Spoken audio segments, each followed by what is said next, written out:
Hey friends, welcome back to my channel Rajni bio academy. इस lecture में हम HPLC को बिल्कुल बेसिक से समझेंगे। HPLC क्या होता है, कैसे काम करता है, उसका प्रिंसिपल, इंस्ट्रूमेंट के parts and application.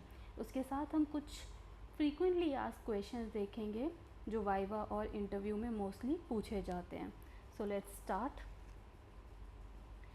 HPLC is high performance liquid chromatography. It is an analytical technique used to separate, identify and quantify components in a mixture. एक मिक्सचर के अंदर बहुत सारे डिफरेंट कंपोनेंट्स होते हैं, उन कंपोनेंट्स को सेपरेट करना, आइडेंटिफाई करना एंड देन क्वांटिटेट करना कि कितने कितने अमाउंट में वो प्रेजेंट है। It works on how differently compound interact with stationary phase जो कि हमारा कॉलम होता है एंड मोबाइल फेस जो हमारा लिक्विड सॉल्वेंट होते हैं। ये कंपोनेंट किस तरह स्टेशनरी फेस से इंटरैक्ट कर रहे हैं, उस बेसिस पे ये कंपोनेंट अलग अलग सेपरेट होते हैं एंड डिफरेंट टाइम पे एल्यूट आउट होते हैं और we can say come out at different time. Principle क्या होता है? HPLC separation is based on differential partitioning. Differential partitioning क्या होता है कि some interact more strongly with the stationary phase while other prefer the mobile phase.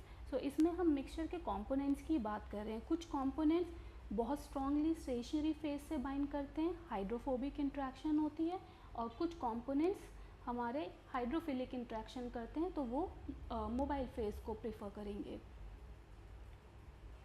Components elute or come out at different time called retention time. This is important. Now let's talk about the components of HPLC कि HPLC system किन किन चीज़ों से बना हुआ है। First one is solvent reservoir जिसको हम मोबाइल फेज भी कहते हैं। हम mainly water, methanol and acetonitrile ACN use करते हैं। फंक्शन क्या होता है मोबाइल फेज का? It carry sample through the system. System के लिए ये एक मीडियम का काम करता है, हमारा सैम्पल के लिए एक मीडियम का काम करता है। तो हमारा जो भी सैम्पल है, मिक्सचर है, वो इसके थ्रू पूरे सिस्टम में फ्लो करता है। ये हमारे सॉल्वेंट रिजर्वॉयर हो गए। पंप, फंक्शन ऑफ पंप, ये हाई प्रेशर जनरेट करता है up to 400 bar and pressure किस लिए होता है? To ensure constant flow of mobile phase in the system. Next is injector.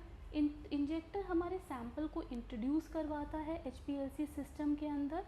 या तो लूप इंजेक्ट हम किससे करते हैं? लूप इंजेक्टर से, मैनुअल कर सकते हैं या ऑटो कर सकते हैं। ओवर है यहाँ पे हमारा इंजेक्टर, हम यहाँ सैंपल इंजेक्ट करते हैं और ये इंजेक्टर इस टाइप का भी हो सकता है। पहले की मशीन्स में हम इस टाइप का देखते थे, बट अब यहाँ से हमारा सैंपल इंजेक्ट होता है। नेक्स्ट इस कॉलम। कॉलम हमारा हार्ट ऑफ HPLC होता है, packed with stationary phase, silica particle से पैक्ड होता है, और ये हमारा नॉन पोलर होगा। क्या शो करेगा? Strong hydrophobic interaction.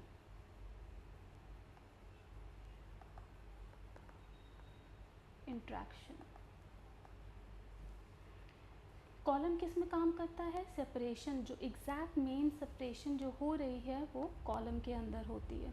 Next one is the detector. UV detector हम यूज़ करते हैं। Then we have data system जो पूरा क्रोमेटोग्राम ग्राफ प्लॉट करता है। हमारा ग्राफ x एक्सिस और y एक्सिस प्लॉट करते हैं हम। x एक्सिस पे रिटेंशन टाइम होगा एंड y एक्सिस पे डिटेक्टर का रिस्पॉन्स जो कि पीक के फॉर्म्स में हमें शो हो रही होती है। Each peak is equal to one compound और component of a mixture and peak area is directly proportional to concentration. Now let's talk about the types of HPLC. First is normal phase. Normal phase में हमारा stationary phase जो होता है, column जो होता है, वो कैसा होगा? पोलर होगा। दैट मीन्स ये हाइड्रोफिलिक होगा, एंड मोबाइल फेस इस सिनेरियो में हमारा नॉन पोलर होगा, हाइड्रोफोबिक होगा। सो जो भी मोबाइल स्टेशनरी फेस के साथ इंट्रैक्ट कर रहे हैं वो कंपोनेंट थोड़ा स्लो एल्यूट आउट होंगे। रिवर्स फेस मोस्ट कॉमन है, हम most of the time reverse face use करते हैं। हमारा स्टेशनरी फेस जो कॉलम है C18 सिलिका से बना होता है, नॉन पोलर होते हैं क्योंकि कार्बन चेन है लॉन्ग, और हाइड्रोफोबिक इंट्रैक्शन शो करेगा। सो इस सिनेरियो में क्या होगा, जो नॉन पोलर कंपोनेंट है मिक्सचर के वो स्लो एल्यूट आउट होंगे। पहले पोलर वाले एल्यूट हो जाते हैं, फिर उसके बाद स्लोली नॉन पोलर वाले आते हैं। सो की terms over here is retention time TR. So retention time is time taken by compound to elute. Resolution is separation between two peaks. This is important. Column efficiency is sharpness of the peak, and selectivity is ability to distinguish between compounds. Now application of HPLC used in drug analysis, protein biomolecule separation में use हो रहा है, food testing में use होते हैं, environmental analysis, water analysis, clinical diagnostic में। So reason behind is high sensitivity, resolution बहुत अच्छा होता है, फास्ट एंड एक्यूरेट होते हैं, and the most important works on non volatile compounds. Non volatile compounds कौन होते हैं, जो ईजिली इवेपोरेट नहीं हो रहे होते, तो उन कंपोनेंट्स को सेपरेट करने के लिए मिक्सचर में we use HPLC. Some important questions. What is resolution? So resolution indicates how well two peaks are separated. दोनों कितनी अच्छे से सेपरेट हो रखी है. So higher resolution means better separation, and resolution greater than 1.5 is baseline separation. baseline क्या होता है कि उस ड्यूरेशन को हमारा डिटेक्टर डिटेक्ट करता है, रिस्पॉन्स देता है जिसमें बस मोबाइल फेज़ रन हो रहा होता है सिस्टम में, कोई भी हमारा सैम्पल नहीं होता है. सो जो रिस्पॉन्स आता है that is your base line. So portion of chromatogram recording the detector response when only the mobile phase emerges from the column. Why UV detector most commonly used? UV हमारे बहुत सारे biological compound हैं जो UV light को absorb करते हैं, तो detection simple हो जाती है, सेंसिटिव होती है, कॉस्ट इफेक्टिव होती है. Why reverse phase most commonly used?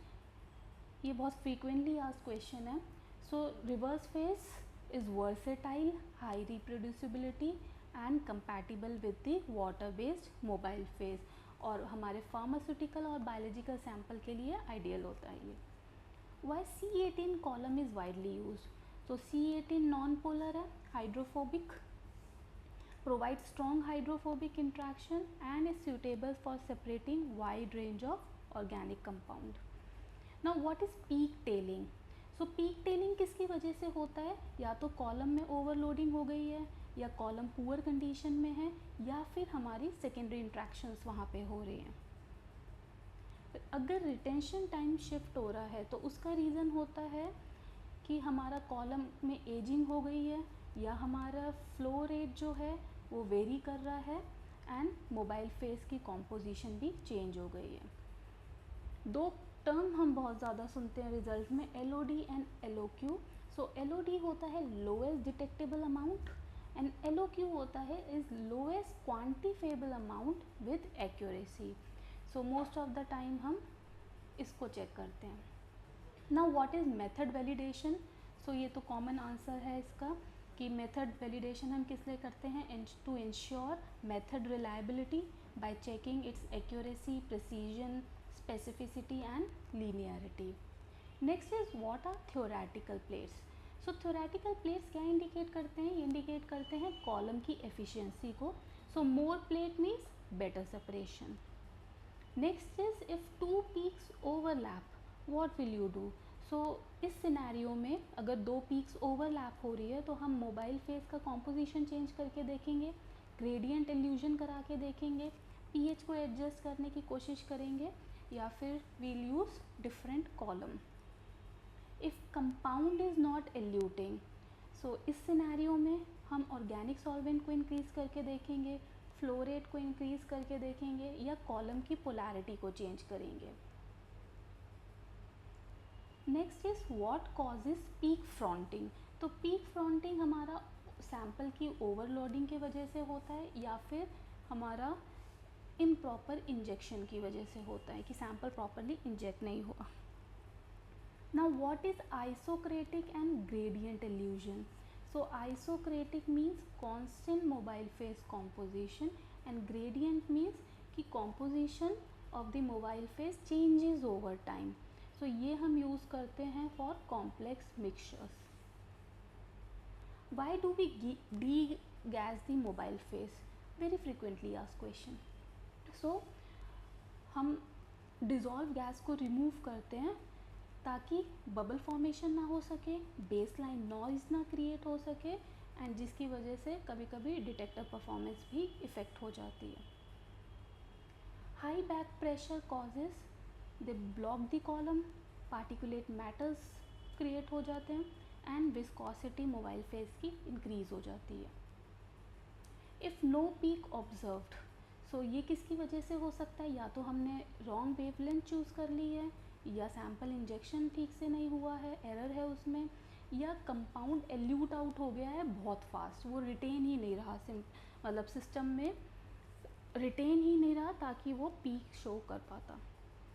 Broad peaks, इसका रीज़न क्या होता है, या तो कॉलम की एफिशिएंसी अब ठीक नहीं रही है, पुअर कॉलम कंडीशन है, या मास ट्रांसफ़र बहुत स्लो हो रहा है, और डेड वॉल्यूम। डेड वॉल्यूम होता है volume not occupied by stationary phase, जो स्टेशनरी फेज के अंदर नहीं है। How do you quantify using HPLC? हम कैलिब्रेशन कर्व प्लॉट करते हैं, concentration versus peak area find out करते हैं एंड उससे अननोन सैंपल को डिटेक्ट करते हैं। नॉर्मली ऑल्सो हम एक स्टैंडर्ड सॉल्यूशंस बनाते हैं, देन उसका कंसनट्रेशन मेजर करते हैं, या एब्जॉर्बेंस अगर हम स्पेक्ट्रोफोटोमीटर यूज़ कर रहे हैं सो एक कैलिब्रेशन कर्व या प्लॉट बनाते हैं एंड देन उससे कैलकुलेट करते हैं, स्टैंडर्ड कर्व बनाते हैं एंड अननोन सैंपल्स डिटेक्ट करते हैं। What is Van Dinter equation? So it explains relationship between flow rate and column efficiency. So showing an actually में it is showing an optimal flow rate for better separation. So that's all in HPLC. See you in the next lecture. Bye bye.